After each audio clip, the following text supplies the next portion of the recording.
Good morning. Blessings, grace, peace, and abundance to you and your household as you rise up this morning, a new week in the month of December. As you go and as you come, I pray that the Lord will cover you completely. All dangers, all incidents, accidents, that you would be fully and completely preserved. And I pray that as he does that, that you would recognize his goodness and give him glory and praise. Have yourself a wonderful Monday, a wonderful week. Now, last week we were talking about the good works that we're doing and the results as it pertains to us. The first result is that God is using those good works that he's calling us to do, even in the midst of trials and tribulations and storms and setbacks and disappointments and heartaches.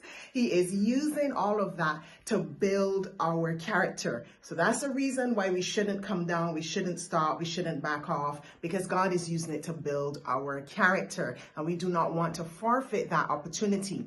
Now, this week we're going to be looking at the results as it refers to people. The good works that we're doing, how does it benefit other persons? Even in the midst of difficulties, we are still supposed to do those good works because it's a benefit to others, especially when they're not so nice to us, when they're not so kind to us. We're to continue to do the good works. And this week, we're going to look at the reasons why. What are those results? Do you remember in the Bible the story of the Good Samaritan? Someone was beaten and bruised and robbed on the side of the road. Different persons walked by, the priests, the different persons, religious leaders that you thought would have helped him, but they did not. But the Samaritan did.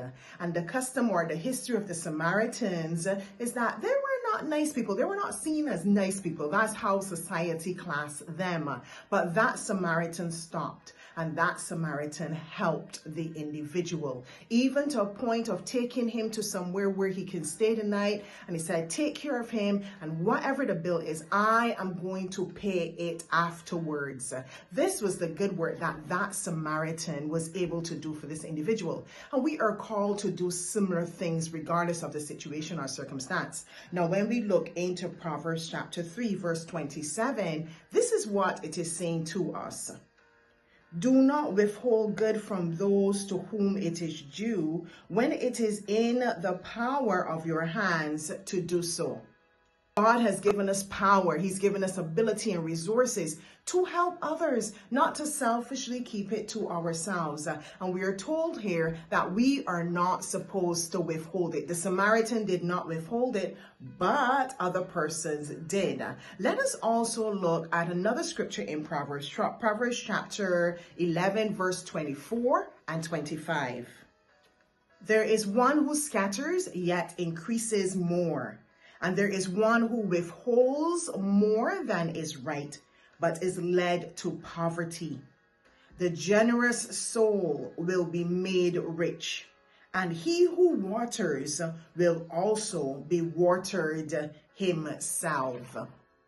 Words of wisdom. If you're ever feeling like, I don't have the resources, I don't have the capacity, I can't do this, that is not so, because God gives to us so that we can bless others. And when God is calling us to do that good work, we have to bear in mind other people. How is it helping other people? So on the flip side, ask yourself this question. If I do not do the work that God is calling me to do, how is it affecting others?